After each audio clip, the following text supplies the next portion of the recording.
हनुमान जी की श्री राम के प्रति भक्ति से भला कौन नहीं परिचित है। परंतु क्या आपको पता है कि एक बार हनुमान जी और श्री राम में भी युद्ध की नौबत आ गई थी। यह सुनकर आपको हैरानी हो सकती है, लेकिन यह सत्य है और इसका वर्णन श्री राम कथा में भी सुनने को मिलता है। आप सभी को स्वागत है कथा पुराण के इस अध्याय में। इस कहानी को जानने के लिए ये वीडियो को अंत तक जरूर देखें।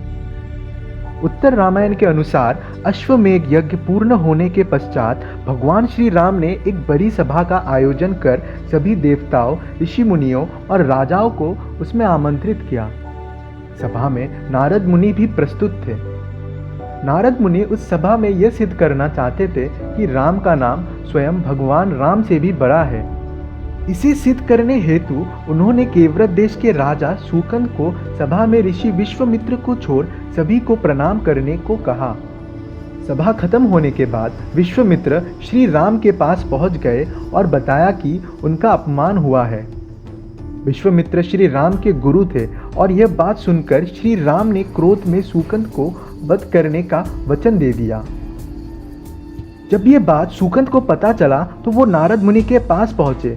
नारद ने पूरी बात सुन शूकंद को माता अंजनी के शरण में जाने को कहा। शूकंद फिर भागा भागा माता अंजनी के शरण में गया तथा बिना पूरी बात बताए उनसे प्राण रक्षा का वचन मांग लिया।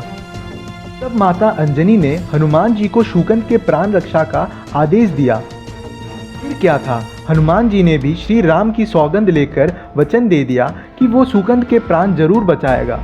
परंतु जब शूकंद ने बताया कि भगवान श्री राम ने ही उसे वध करने का प्रण ले लिया है, तो हनुमान जी धर्म संकट में पड़ गए कि शूकंद के प्राण कैसे बचाए और माता का वचन कैसे निभाए। धर्म संकट में फंसे हनुमान जी को एक योजना सूझी और वो शूकंद को लेकर एक पर्वत पर जा पहुंचे। वहां हनुमान जी ने शूकंद को राम नाम का जाप करने को कहा।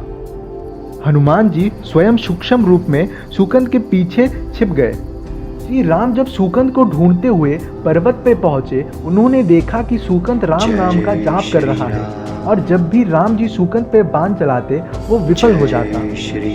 दूसरी ओर नारद मुनि स्थिति को देखकर विश्वामित्र के समक्ष जा पहुंचे और घटना का वर्णन किया। वहां पे श्री राम के बार बार विफल होने के कारण उन्होंने शक्ति बाण का आवाहन किया और शूकंद को प्रहार करने लगे। परंतु शक्ति बाण को भी विफल होता देख श्री राम मूर्छित हो गए। संकट बढ़ता देख ऋषि विश्वामित्र ने राम को संभाला और अपने वचन से उनको मुक्त कर दिया।